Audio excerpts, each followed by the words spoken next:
हम किसी जीव के पीछे नहीं हैं, हम गुरु के पीछे। जीव तो परिवर्तनशील है। इस समय अपने पूज्य आचार्य महाराज का जीव असंयम दशा में है। आज यदि वो मेरे सामने, आपके सामने आ जाए और कहे कि मैं ही आचार्य विद्यासागर हूँ, तो ना तो हम नमस्कार करेंगे और ना हम आपको नमस्कार करने देंगे। वो जीव ही आपको जय जिनेंद्र करेगा और हमें नमोस्तु करेगा। क्योंकि अब वो किस दशा में है? असंयम की दशा में। अब वो देव पर्याय में। वह जीव हमारे यहाँ पूजनी नहीं है, हमारे यहाँ पद पूजनी होता है। राजा श्रेणी कभी नरक में है, हम उसकी कैसे पूजा करें? लेकिन कल वो तीर्थंकर बनेगा तो हम पूजेंगे।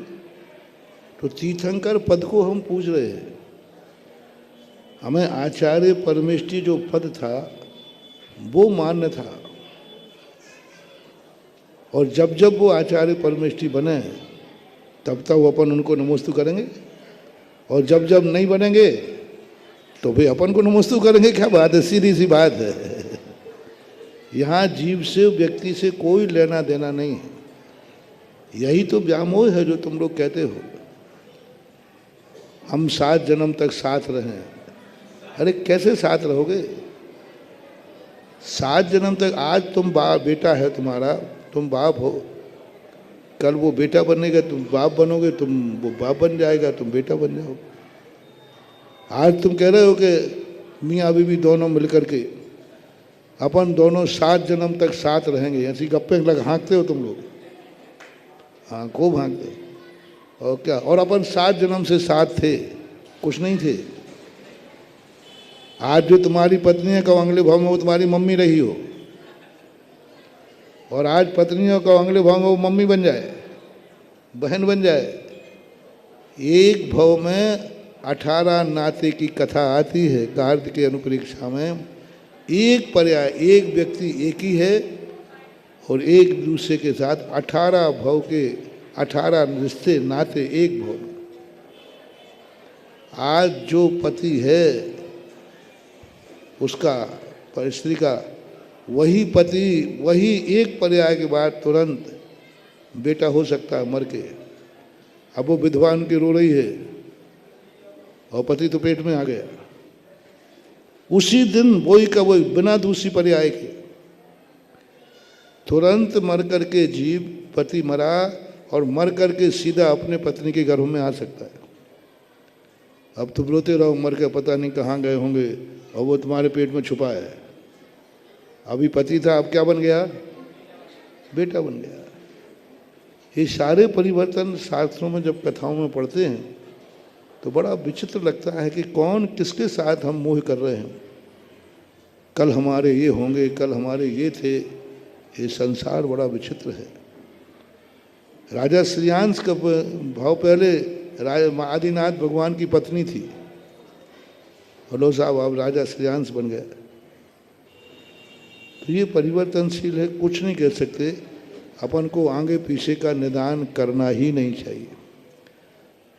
अपन आचार्य महाराज के जीव से यदि मोह कहेंगे तो अब जीव तो जाकर के देव पर्याय में है और असंयमी है। क्या करोगे उसको? मिल भी जाएंगे तो क्या करोगे? वो यहाँ आ भी जाएं तो क्या करेंगे बोलो? पड़गान करोगे? आचार्य भक्ति करेंगे, महाराज बैठ जाओ आपकी आचार्य भक्ति कर लें? कुछ नहीं कर सकते, क्योंकि वो असंयम था। तो अपन जो गुणानुवाद करते हैं, अपन जय बोल रहे हैं आचार्य श्री के जीव की कि आचार्य विद्यासागर महाराज की। अपना गुरु जो था वो आचार्य विद्यासागर था। अब वो विद्यासागर है नहीं, वो तो देवसागर हो गए। नाम बदल दिया, अपनी भक्ति बदल गई। वो जीव से अपना कोई लेना देना नहीं, कोई संबंध नहीं, धार्मिक संबंध। मोह अलग चीज है। अब उस जीव से धार्मिक हमारा तुम्हारा कोई संबंध नहीं रहा। किंचित मात्र भी लेना देना नहीं। अब वो श्रावक बन गया और चेला गुरु बन गया। अब वो श्रावक बन के आएगा तो नीचे बैठेगा, नमोस्तु करेगा और बताओ यदि फिर मैं क्या करूँगा? आशीर्वाद लूंगा कि दूंगा?